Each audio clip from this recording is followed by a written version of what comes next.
सभी का your educational solution पे। मैं आपका मेंटर अर्निम गर्ग और आज हम अपना 5th चैप्टर शुरू करेंगे जो कि एपी है, अर्थमेटिक प्रोग्रेशन। और इस वीडियो में हम डेफिनेशन ऑफ एपी देखेंगे और देखेंगे कि कोई सीरीज़ एपी हो सकती है, मतलब चेक करेंगे कि कोई सीरीज़ एपी होगी या नहीं होगी, और टाइप्स ऑफ सीरीज़ भी देखेंगे और एक्सरसाइज 5.1 के सारे क्वेश्चंस करेंगे। तो चलिए शुरू करते हैं। हम एपी शुरू करते हैं। तो सबसे पहले हम कुछ सीरीज़ देखते हैं कि देखो सीरीज़ कैसे कैसे लिख सकते हैं। जैसे चलो लिखते हैं 2 4 नहीं 2 5 8 11 14 17। एक सीरीज ये हो गई। एक सीरीज और लिखते हैं 2 4 8 16 32 64। ये हो गई। एक सीरीज और लिखते हैं। मान लो एक सीरीज है हमारे पास 81 27 9 3 1 1/3। ये हो गई। एक हो गया 1 square 2 square 3 square 4 square 5 square. देखो तो जो ये नंबर्स की लिखी गई ये सारी सीरीज हैं, ये कुछ एग्जांपल्स लिए। तो देखो हमें इसमें क्या पैटर्न नज़र आ रहा है, मतलब हम क्या पैटर्न नोट कर पा रहे हैं कि 2 के बाद 5 5 के बाद 8 8 के बाद 11 11 के बाद 14 14 के बाद 17। मतलब हमने सब में क्या लिया है, 3 3 का डिफरेंस लिया है। देखो हर किसी में हमने 3 ऐड किया है। देखो 2 + 3 5 होते हैं, 5 + 3 8 + 3 11 + 3 14। तो ऐसा हमने सब में 5 5 का गैप लिया है, मतलब 3 3 का गैप लिया है। अब देखो इसमें, देखो अब इसमें क्या पैटर्न नोट आ रहा है, ये देखो। अब देखो इसमें 2 + 2 4, लेकिन 4 + 2 तो 6 होने चाहिए थे, मतलब एडिशन तो नहीं हो रहा। ये देखो ये कुछ 2 से मल्टीप्लाई होता दिखाई दे रहा है। हाँ देखो, multiply 2 4 4 multiply 2 8 multiply 2 16 multiply 2 32 multiply 2 64। अब इसमें देखना क्या हो रहा है, 81 से 27 9 3। तो यहाँ पे दिख रहा होगा कि हम इसे मल्टीप्लाई कर रहे हैं 1/3 से, या कह सकते हैं हम 3 से डिवाइड कर रहे हैं, या इसी चीज़ को हम बोल सकते हैं कि हम मल्टीप्लाई कर रहे हैं 1/3 से। तो देखो ये है। अब इसमें क्या हो रहा है, इसमें नॉर्मली नंबर्स लिए जा रहे हैं और उनका स्क्वायर नोट डाउन करते जा रहे हैं। हम क्या कर रहे हैं, नंबर्स लिखे, 1 का स्क्वायर 2 का स्क्वायर 3 का स्क्वायर।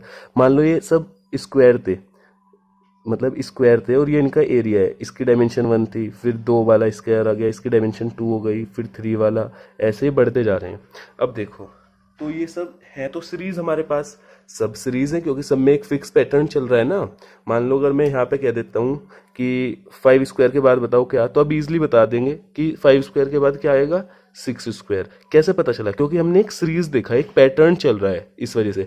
अब बोला जाए 1/3 के बाद बताओ क्या नंबर आएगा, क्या आएगा 1/9। अब पूछा जाए 64 के बाद क्या नंबर आएगा, तो हम क्या करेंगे, डायरेक्ट 2 से मल्टीप्लाई करके बता देंगे कि 128।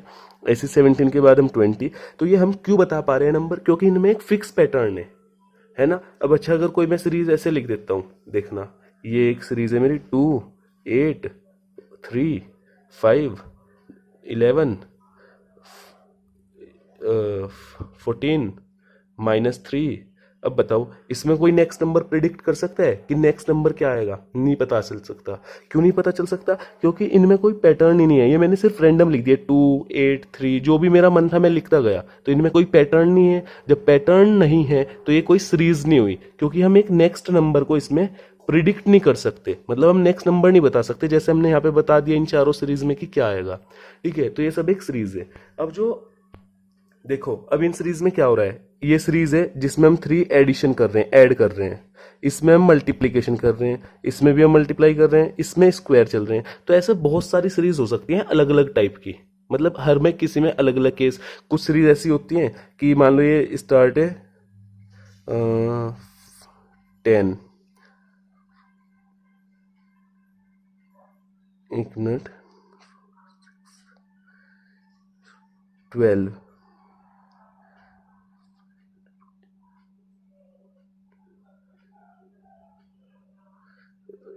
एक मिनट ये गलत, मतलब कि एक बार मैं बताता हूँ ऐसे, जैसे मैं लिख देता हूँ 3 + 3 + 5 3 × 3 + 5।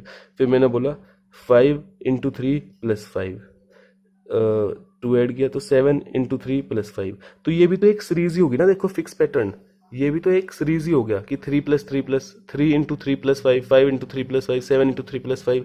अब अगर इसमें पूछा जाए कि नेक्स्ट टर्म क्या होगा, तो कोई भी बता देगा कि अच्छा 3, 5, 7 मतलब 2 ऐड हो रहा है, तो मतलब क्या आएगा 9। फिर कि 3 हमारा वो सेम है, कांस्टेंट है, तो मल्टीप्लाई 3 और फिर +5 करना है, तो ये हो गया ना। तो ऐसे हम जिनमें भी अपना नेक्स्ट टर्म प्रिडिक्ट कर सकते हैं वो एक सीरीज कहलाती है, और ये सब पैटर्न होते हैं। तो इनमें हम किन सीरीज को देखेंगे, जिनमें हमने एक फिक्स नंबर को ऐड किया होगा, मतलब एडिशन हो रहा होगा। अब चाहे वो नंबर नेगेटिव हो या पॉजिटिव हो या जीरो हो, ये कुछ भी हो सकता है, लेकिन एक फिक्स नंबर जिसमें ऐड होगा उस सीरीज को हम फॉलो करेंगे इसमें, और उसी को हम कहते हैं एपी। तो अब एपी की डेफिनेशन क्या होगी वो देखते हैं। अच्छा, वैसे जिसमें मल्टीप्लाई होता है उस सीरीज को हम कहते हैं जीपी। ठीक है, जीपी, एचपी, ये काफ़ी सारी सीरीज होती हैं, ये सब हमारे पास 11th में आती हैं। तो लेकिन अभी हम अपने 10th में सिर्फ यही देखेंगे एपी, मतलब जिनमें सिर्फ हमने एक फिक्स नंबर को ऐड किया है। ठीक है, तो अब हम इसकी एक बार डेफिनेशन देख लेते हैं एपी की क्या होगी। अब ये देखो, an arithmetic progression AP is a list of numbers in which each term is obtain by adding a fix number to the preceding term, मतलब पहले वाली टर्म में, एक्सेप्ट द फर्स्ट टर्म। बस एक फर्स्ट टर्म को छोड़ के, मतलब जो स्टार्टिंग की टर्म होती है वो हम लिखते हैं अपने आप से, बाकी उसमें कुछ फिक्स नंबर ऑफ मतलब कुछ भी फिक्स नंबर होगा वो ऐड हो रहा होगा, तभी हमारे पास नई टर्म आएंगे। जैसे अच्छा देखो, हम कुछ भी फर्स्ट नंबर मान लेते हैं, एज्यूम कर लेते हैं, चलो 5। अब बताओ, देखो इसमें हमें क्या ऐड करना है नेक्स्ट टर्म लाने के लिए, क्योंकि देखो एडिंग अ फिक्स नंबर ये भी हमें खुद से भी मानना पड़ेगा। वैसे तो जब हम क्वेश्चंस करेंगे तो उनमें गिवन होता है, तो मान लेते हैं हम 3 ऐड कर रहे हैं, +3 कर रहे हैं, तो 5 + 3 8, 8 + 3 11, 11 + 3 14, +3 17। तो ऐसे हम इस एपी को कहाँ तक लेके जा सकते हैं, इनफाइनाइट तक, इनफाइनाइट टर्म्स तक। लेकिन हमने जो फर्स्ट टर्म है 5, वो तो नहीं हमने कुछ भी ऐड करके निकाला, ये तो हमने डायरेक्ट लिखी है। तो इसने यही कहा है कि preceding term except the first term, first term as it is लिखते हैं, और बाकी के जितने भी टर्म्स होते हैं वो प्रीसीडिंग टर्म्स, मतलब जैसे 8 निकालने के लिए प्रीसीडिंग टर्म्स क्या है 5, तो 5 में 3 ऐड किया। 11 निकालने के प्रीसीडिंग टर्म क्या है 8, तो 8 में 3 ऐड किया। तो इसका ये मतलब है, तो ये एक क्या होगी एपी। अब देखो इस फिक्स नंबर को क्या कहते हैं जो हम ऐड कर रहे हैं। अब ये देखो, जो ये फिक्स नंबर होता है इसको क्या कहते हैं, अ fix number is called the common difference. इसको क्या बोलते हैं हम, common difference of the AP. ठीक है, और रिमेंबर मतलब याद रखना कि जो ये कॉमन डिफरेंस होता है ये फिक्स नंबर था, ये नेगेटिव भी हो सकता है, पॉजिटिव भी हो सकता है और जीरो भी। अब देखो एग्जांपल, जैसे अभी हमने ये लिखा 5, 8, 11, 14, 17, तो इनके बीच में कॉमन डिफरेंस कितना है। तो एक तो देखो, जो ये फर्स्ट टर्म होती है ना, इसको हम डिनोट करते हैं ए से। ए क्या होती है हमारी हमेशा फर्स्ट टर्म, और डी होता है हमारा कॉमन डिफरेंस। ठीक है, डी क्या होता है कॉमन डिफरेंस, ए क्या होती है फर्स्ट टर्म। अब देखो, कभी भी अगर डी निकालना है तो एक अगली टर्म में से पिछली टर्म को माइनस कर दो। जैसे डी निकालना है तो a2 माइनस a1, a1 क्या होगा फर्स्ट टर्म, a1 1, ये जो लिखा है ना मैंने नीचे, इसका मतलब है सबस्क्रिप्ट में a1 मतलब 5, a2 मतलब 8। तो d क्या आया यहाँ पे, a2 माइनस a1 में 8 माइनस 5 क्या आया 3, तो d आया मेरे पास 3। तो मतलब इसका कॉमन डिफरेंस कैसा है, पॉजिटिव, एक पॉजिटिव नंबर ऐड कर रहे हैं।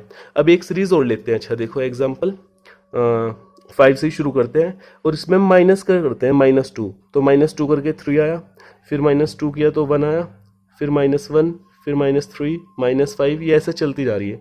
अब देखो, कहने को हम कहेंगे कि हम नंबर माइनस कर रहे हैं, लेकिन नहीं, हम कभी भी ये नहीं बोलेंगे हम माइनस कर रहे हैं, हम कहेंगे हम इसमें भी ऐड कर रहे हैं, और जो हमारा डी आएगा वो second term minus first term करके आएगा, तो 3 - 5, और ये क्या आएगा हमारे पास यहाँ पे -2। तो इसका मतलब है जो हमारा कॉमन डिफरेंस है ना वो निगेटिव है, कर हम ऐड ही रहे हैं। मतलब देखो कॉमन डिफरेंस, देखो 5 में हमने 3, इस वाली सीरीज में देखो 5 प्लस डी करेंगे, डी क्या है, मतलब पहली टर्म 5 है तो सेकंड क्या होगी 5 प्लस डी। अब देखो डी क्या है हमारा 3, तो क्या आएगा 5 + 3, और ये हो गया 8। ठीक है, ये ऐसा आया। अब यहाँ पे भी हम ऐड ही कर रहे हैं, देखो फर्स्ट टर्म 5 है, सेकंड टर्म क्या होनी चाहिए 5 + d कॉमन डिफरेंस, लेकिन यहाँ पे जो डिफरेंस है वो क्या है, वो है -2। तो ये प्लस माइनस, बाहर प्लस है अंदर माइनस, तो ये क्या हो जाएगा 5 - 2, और ये क्या आ जाएगा 3। तो इसलिए ये 3 आया। ये मत सोचना कि हमने डिफरेंस लिया है माइनस किया है, नहीं, हम माइनस नहीं करते फर्स्ट टर्म में से कभी भी। हमेशा ऐड ही करते हैं, डिपेंड करता है जो कॉमन डिफरेंस है वो पॉजिटिव है, नेगेटिव है और जीरो है। जीरो का मतलब है कि हमारी सीरीज कांस्टेंट यही चल रही है, 3 3 3 3 3 3। तो इसमें क्या हो रहा है, इसमें हमारा जो डिफरेंस आएगा वो जीरो आएगा, कि हम जो ऐड कर रहे हैं वो हम जीरो ऐड कर रहे हैं, तभी तो ये रहेगा। तो ठीक है, तो यहां तक बात समझ आई। तो अब हम इस पे कुछ एग्जाम्पल और क्वेश्चन देखते हैं अपनी एक्सरसाइज 5.1। अब देखो एक चीज और लिख लो, कॉमन डिफरेंस निकालने के लिए जब भी हमें डी निकालना हो तो हम ए के प्लस वन में से माइनस कर देते हैं ए के। मतलब जो ये सबस्क्रिप्ट लिख रहा हूं ना मैं, के प्लस वन के, ये मतलब है कि केथ टर्म। जैसे मान लो मेरे पास है 5 3 1 -1 -3 -5 -7। अब देखो मान लो मुझे, देखो ये कौन सी टर्म होगी, फर्स्ट टर्म, ये सेकंड, ये थर्ड, ये फोर्थ, ये फिफ्थ, ये सिक्स्थ, ये सेवन्थ। अब देखो मान लो मुझे डी निकालना है, तो मैं डी कैसे निकाल सकता हूँ, ये तो हमारी ए होगी, ये इसको बोलेंगे हम ए फर्स्ट, ये होगी हमारी A6 A5। तो मैं क्या कर सकता हूँ A6 मतलब, और इसमें से माइनस क्या करूंगा फिर A5। तो यहाँ पे जो K है इसका मतलब है ये 5 है, और यहाँ पे K प्लस वन मतलब 6। तो A6 कितना है, -5, माइनस A5 कितना है, -3। क्या आएगा ये, माइनस के 5 माइनस माइनस +3, और ये क्या है -2। तो डिफरेंस हमेशा सेम आएगा। तुम इन दोनों को माइनस करके देख लो, या फिर देखो अब मैं लिखता हूँ D वापिस से A2 -A1, तब भी देखना 3 -5, अभी भी क्या आया -2। तो डिफरेंस हमेशा क्या आ रहा है, सेम, और ये आएगा भी सेम, तभी तो वो एपी होगी। यही तो अभी तक हम देख रहे हैं कि एपी क्या होती है, जिसमें हम सेम नंबर ऐड कर रहे हैं। ठीक है, तो अब एक आधा क्वेश्चन करते हैं एग्जाम्पल। अब देखो ये एक एपी है, 3/2 1/2 -1/2 -3/2। इसमें अब फर्स्ट टर्म और कॉमन डिफरेंस बताना है। फर्स्ट टर्म क्या होता है, जहां से स्टार्ट हुई, तो फर्स्ट टर्म ए क्या होगा, स्टार्ट कहां से हुई, 3/2 से, तो ये तो आ गया ए हो गया 3/2। अब डी क्या होगा कि A2 -A1, तो A2 कितना है, हाफ, माइनस कर देते हैं A1 कितना है, 3/2।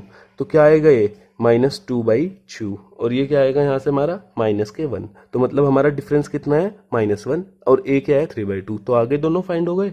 अब कुछ और देखते हैं। अब देखो इसमें 4 10 16 22 और ये चल रही है, तो हमें बताना है कि ये एपी है या नहीं। अगर एपी है तो इसके नेक्स्ट टू टर्म लिखो। तो इसमें ए क्या होगा हमारा, 4, A1 4 होगा, A2 क्या होगा, 10, A3 क्या होगा, 16। यही तो होगा ऐसे। D निकालते हैं। अगर D कांस्टेंट रहा तो देखो A2 -A1 मतलब 10 - 4 क्या आया, 6। एक बार D और चेक कर लो, देखो क्योंकि किन्हीं भी दो टर्म में, मान लो देखो अगर हम खाली सिर्फ A2 -A1 करके निकाल लेंगे, और हमें बताना है, देखो कोई भी जो हमारी AP होगी जो उसमें D होगा वो क्या होगा, कांस्टेंट। और अगर हमने सिर्फ एक ही बार डी निकाल के देख लिया कि 6 आ गया, तो इससे हमें नहीं पता चलेगा कि हमारा कांस्टेंट था या नहीं था, क्योंकि हमें आगे भी तो चेक करना है ना। ये तो कुछ ऐसा हो गया, देखो मान लो मैं सीरीज लिख रहा हूँ 3 5 9 11। अब अगर इसमें हमें डी निकालना है तो मैं 5 - 3 करके निकाल लूँ, क्या आएगा, 2। लेकिन अगर मैं वही डी यहाँ निकालूंगा 5 और 9 के बीच में, तो क्या आएगा, 9 - 5 4। तो ये तो हमारा डी चेंज हो रहा है, देखो डी वेरी कर रहा है ना, 2 से 4 हो गया, पहले 2 था डी, अब 4 हो गया, तो मतलब ये एपी नहीं है। तो इसलिए हम यहाँ पे भी एक बार डी और किससे निकालेंगे, A3 - A2 से, जिससे हमें पता चल जाए कि हमारा जो डिफरेंस है वो कॉन्स्टेंट है। अब 16 - 10 ये क्या आया, 6। तो देखो अब हमारा d दोनों बार क्या आया, सेम 6 6। तो मतलब d जो है वो कांस्टेंट है, और d हमारा कांस्टेंट होना चाहिए, तो वो क्या फॉर्म कर देगा, AP। तो इसका क्या मतलब है कि जो ये सीरीज है ये क्या है, AP। अब अगर ये AP है तो इसका नेक्स्ट टर्म क्या होगा, मान लो A4 तक दे रखा है, A5 क्या होगा, A5 होगा A4 + D। अब A4 कितना दे रखा है, 22 + 6 क्या आया, 28। अब ऐसे ही A6 क्या होगा, A5 + D। A5 कितना है, 22, तो इसमें हम प्लस कितना कर देंगे, 6, तो ये क्या आएगा, 34। तो अब हमारी जो दोबारा से अगर हम लिखेंगे ये सीरीज क्या होगी, 4 10 16 22 28 34, और ये ऐसे सोन चलती जाएगी। ठीक है, अब हम करते हैं एक्सरसाइज 5.1। अभी देखो एक्सरसाइज 5.1 का फर्स्ट क्वेश्चन। इन सब वर्ड प्रॉब्लम्स में हमें बताना है कि ये एपी बनाएंगे या नहीं बनाएंगे, और बनाएंगे तो वो लिस्ट लिखनी है। अब देखो, the taxi fare after each kilometre when the fair is ₹15 for the first kilometre and ₹8 for each additional kilometre. अब देखो फेयर है जो वो फर्स्ट किलोमीटर के लिए कितना है, पहले 1 किलोमीटर के लिए 15 रुपये है। मान लो मैं पहला ये गया हूँ यहाँ से यहाँ तक, ये मेरा 1 किलोमीटर डिस्टेंस था, तो मैंने कितना चार्ज दिया, 15 रुपीज़। अब मान लो मुझे इसके बाद ये 1 किलोमीटर और जाना है, तो अब मेरा चार्ज कितना हो गया, A1 था, A2 कितना हो गया, 15 + 8 मतलब 23। फिर मैं 1 किलोमीटर और गया, तो इसके लिए फिर से कितना चार्ज हो जाएगा, 8 रुपीज़ और एक्स्ट्रा, तो A3 कितना हो गया, 23 + 8 7 31।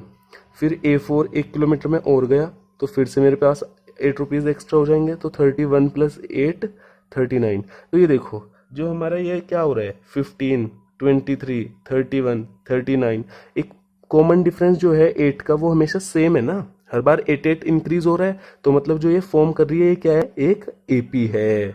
तो यही हमें चेक करना था। ठीक है, अब देखते हैं इसका सेकंड पार्ट। अभी देखो second part, the amount of air present in a cylinder when a vacuum pump removes 1/4 of the air remaining in the cylinder at a time. मतलब एक सिलेंडर है, उसमें कुछ अमाउंट ऑफ एयर है और एक वैक्यूम पंप उसमें से 1/4 बार बार रिमूव कर दे रहा है जो उसमें है। तो अब देखो इसमें हम सबसे पहले एग्जांपल लेके करते हैं। मान लो जो इसमें एयर है वो 64 है, एक ऐसी नंबर एज्यूम कर लिए 64। तो अगली बार क्या होगा, उसका 1/4 कम हो जाएगा। तो देखो 64 माइनस 64 इंटू 1/4 होगा, क्योंकि 64 का 1/4 ही तो कम हो रहा है ना। तो क्या आएगा, ये आया यहाँ से 16 और ये कितना आ गया 48।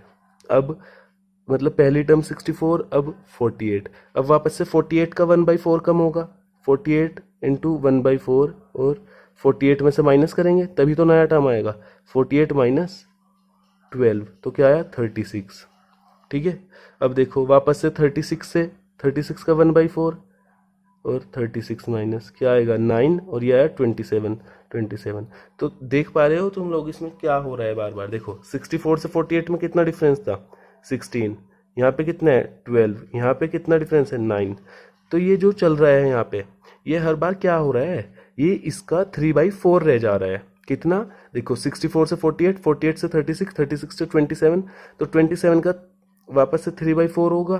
तो ये ऐसे चलता जा रहा है। मतलब अगर स्टार्टिंग में v है और मैं v का 1/4 निकाल दिया, तो v माइनस v/4 क्या होगा 3v/4। तो ये क्या आएगा 3v/4। फिर वापस से 3v/4 का 1/4 निकालूंगा तो क्या आएगा 3v/16 और माइनस v। तो ये ऐसे चलता जा रहा है। तो मतलब हर बार 3/4 से मल्टीप्लाई हो रही है। और जब हम मल्टीप्लाई कर रहे हैं तो इसका मतलब क्या हुआ कि ये जो है ये हमारी AP नहीं है। ठीक है, ये क्या होगी GP होगी, लेकिन अभी तो हम GP पढ़ ही नहीं रहे, तो इसलिए ये हमारी AP नहीं है, तो नॉट AP। अब देखते हैं थर्ड। अभी देखो, the cost of digging a well after every metre of digging when it cost ₹150 for the first metre. तो ये बिल्कुल फर्स्ट वाले पार्ट की तरह है कि उसने पहले वाले के लिए कितने रुपए लिए 150। फिर अब देखो A2, जब उसने फिर से 1 मीटर और एक्स्ट्रा खोदा होगा तो कितना हो गया होगा 150 + 50 मतलब 200। अब अगर वो 1 मीटर और एक्स्ट्रा लेगा तो कितना हो जाएगा 200 + 50 250। ठीक है, A4 1 मीटर और एक्स्ट्रा कर दिया तो क्या हो जाएगा 250 + 50 300। तो देखो 150 200 250 300। तो मतलब क्या हो रहा है हमारा 50-50 इंक्रीज हो रहा है हर बार। 50-50 तो इंक्रीज हो रहा है जब हमारा कॉमन डिफरेंस सेम है, और कितना है वो 50। तो इसका मतलब क्या हुआ, ये एक AP हुआ। ठीक है, तो अब इसका हम फोर्थ पार्ट देखते हैं जो फर्स्ट क्वेश्चन का लास्ट पार्ट है। देखो, the amount of money in the account every year when ₹10,000 था, ये 1000 लिखा गया, 10,000 कर लो, 10,000 is deposited at compound interest at 8% per annum. देखो अब इसने पहले तो ये पता होना चाहिए कंपाउंड इंटरेस्ट का मतलब क्या होता है। इसका मतलब होता है, देखो अगर कहा जाता है 10% ऑफ 100 कंपाउंड इंटरेस्ट, तो देखो जो ये पहले साल में अमाउंट होगा वो कितना होगा 100 + 10। ठीक है, ये फर्स्ट ईयर का अमाउंट होगा। लेकिन जब सेकंड ईयर का अमाउंट होगा तो क्या होगा, इस 100 का तो 10 अलग, ये 100 तो एज इट इज रहेगा। अब इस 100 पे तो 10 लगेगा इंटरेस्ट, साथ में जो ये 10 रुपीज़ था ना इस पे भी 10% इंटरेस्ट लगेगा, मतलब 1। फिर इस 100 पे अलग इंटरेस्ट लगेगा 10, इस 10 पे अलग इंटरेस्ट लगेगा 1, इस वाले 10 पे अलग लगेगा, 1 इस वाले 1 पे अलग लगेगा। तो समझ रहे हो, कंपाउंड इंटरेस्ट में होता है जितना भी अमाउंट एड अप होता जा रहा है ना प्रीवियस, उसमें भी इंटरेस्ट लगता है। और सिंपल इंटरेस्ट में क्या होता है, सिर्फ 100 पे इंटरेस्ट लगता, 10 हो गया फिर 100 पे इंटरेस्ट लगता, 10 फिर ये सब ना आता, बस 100 पे इंटरेस्ट लगता हर बार। लेकिन कंपाउंड इंटरेस्ट में जो प्रीवियस अमाउंट होता है उस पे टोटल पे इंटरेस्ट लगता जाता है। तो इसलिए वो एक मतलब एक पर्टिकुलर रेट से नहीं, मतलब कि वो ना मल्टीप्लाई वाले केस में आ जाता है, इसलिए वो एपी नहीं रहता। एपी तो देखो फिक्स चेंज होना चाहिए था, पहले 100 था, 10 चेंज हुआ, फिर 10 प्लस 1, फिर 10 प्लस 1 प्लस 1 प्लस 0.1, ये देखो। तो ये किस रो, यहाँ पे 10 था, यहाँ पे 11 आया, यहाँ पे 10 11 12 12.1। तो ये देखो ये धीरे धीरे क्या होता जा रहा है, बढ़ता जा रहा है। डिफरेंस सेम तो नहीं ना, तो इसलिए कंपाउंड इंटरेस्ट के क्वेश्चन कभी भी एपी में नहीं होते। ठीक है, ये तो था इसका एक बेसिक एग्जांपल समझाने के लिए। अगर फॉर्मूला भी देखो तो कंपाउंड इंटरेस्ट में फॉर्मूला होता है अमाउंट का P into 1 plus R by 100 की पावर n। अब देखो जब यहाँ पे पावर आ गई ना, पावर का मतलब क्या होता है, अभी हमने पीछे स्टार्टिंग में थ्योरी में समझा था, 1 स्क्वायर 2 स्क्वायर 3 स्क्वायर, तो वो एपी थोड़ा ही होता है। पावर तो बढ़ती जाएगी तो चेंजेस आएंगे, फ्रीक्वेंट चेंजेस आएंगे एकदम। तो इसलिए ये क्वेश्चन कैसा होगा, इसमें एपी नहीं लगेगी। और करना चाहो तो तुम इसमें निकाल सकते हो। देखो 10,000 में फर्स्ट ईयर में कितना, देखो स्टार्टिंग में 10,000 है। अब देखो 10,000 का 8% कितना होगा, 10,000 का 8% होगा 800 रुपीज़। तो फिर क्या हो जाएगा, अगली बार के जो चार्जेस होंगे वो ये होंगे।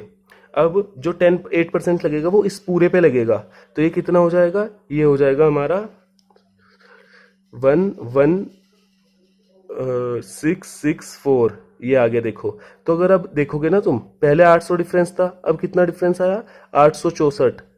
तो ये देखो पहले 800 था, अब 864। तो मतलब जो डिफरेंस है वो सेम नहीं है। सेम ना होने की वजह से क्या होगा, ये एपी होगी नहीं, तो इसका आंसर क्या होगा, नॉट एपी। ठीक है, अब देखते हैं सेकंड क्वेश्चन। अब देखो हमें इन सेकंड क्वेश्चन में कहा है कि हमें ए भी गिवन है, डी भी गिवन है, तो हमें एपी लिखनी है एक, और कब तक, उसके पहले फर्स्ट 4 टर्म लिखने हैं। तो मतलब फर्स्ट 4 टर्म मतलब A1 A2 A3 और A4 लिखना है। अब इसमें A1 तो A होगा, तो A1 क्या होगा 10। अब A2 कितना होगा 10 प्लस D मतलब 100, तो ये क्या हो जाए 10 प्लस 10 20। फिर A3 क्या होगा A2 प्लस D। अब A2 कितना है, A2 है मेरे पास 20 प्लस 10, तो ये कितना हो गया 30। अब A4 कितना होगा A3 प्लस D, A3 कितना है 30 प्लस 10 कितना हो गया 40। तो देखो AP क्या आई 10 20 30 40। तो देखो ये एक AP आ गई, ये फर्स्ट 4 टर्म है।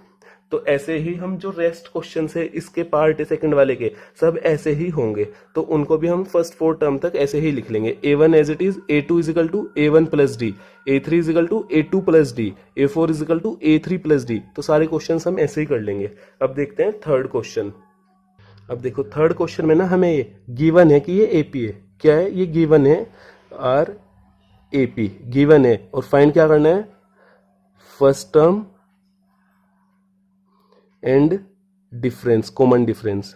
तो देखो फर्स्ट टर्म क्या होगा इसमें 3, कॉमन डिफरेंस क्या होगा A2 minus A1, 1 minus 3 is equal to -2। तो कॉमन डिफरेंस क्या आ गया -2। अब देखो कुछ बच्चे क्वेश्चन एराइज कर सकते हैं कि हमने इसमें तो सिर्फ D A2 माइनस A1 निकाल लिया, क्या पता आगे हमारा D चेंज हो रहा हो। लेकिन अगर आगे हमारा D चेंज हो रहा होगा तो इसका मतलब है ये AP नहीं होगी।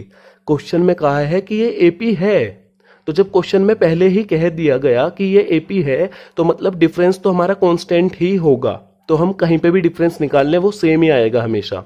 लेकिन अगर क्वेश्चन में कहता कि चेक करो कि ये एपी है या नहीं है, तो हमें फिर डिफरेंस यहाँ पे A2 माइनस A1 निकाला, फिर एक बार और डिफरेंस कैसे निकालते A3 माइनस A2।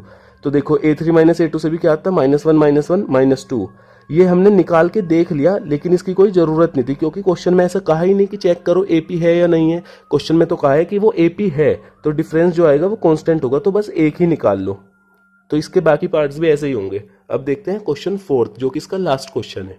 अब ये देखो क्वेश्चन फोर्थ में क्या कहा है कि हमें नहीं पता ये एपी है या नहीं है। जैसे थर्ड में तो हमें दे रखा था ये एपी है, लेकिन फोर्थ में हमें दिया नहीं कि ये एपी है। हमें पता करना है कि ये एपी है या नहीं है। तो जब हमें खुद चेक करना है तो हमें डिफरेंस 2 निकाल के देखने पड़ेंगे कि डिफरेंस कांस्टेंट है या नहीं है। तो सबसे पहले डिफरेंस ही निकालते हैं। डिफरेंस क्या आएगा A2 माइनस A1, तो क्या होगा 4 माइनस 2 इज इक्वल टू 2।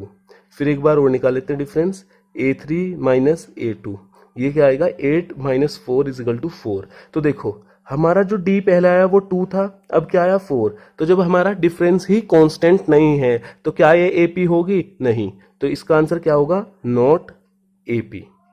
ठीक है, तो देखो यही डिफरेंस था। ऊपर हमें गिवन था AP, तो इसलिए हमने डिफरेंस एक ही बार निकाला। नीचे हमें गिवन नहीं है कि ये AP है, तो चेक करने के लिए हमने 2 बार डिफरेंस निकाल के कैलकुलेट किया कि ये AP है या नहीं है। ठीक है, और इसमें अब नेक्स्ट 3 टर्म्स लिखने थे, लेकिन जब ये AP ही नहीं है तो हमें 3 टर्म्स भी लिखने की कोई ज़रूरत नहीं है। ठीक है, तो इसके रेस्ट क्वेश्चंस खुद से कर लेना, और अगर कोई प्रॉब्लम आए तो कमेंट सेक्शन में पूछ सकते हैं। और अब हम इसकी जो नेक्स्ट एक्सरसाइज 5.2 है और कुछ इसके कंसेप्ट्स नेक्स्ट वीडियो में देखेंगे। और थैंक यू फॉर वॉचिंग।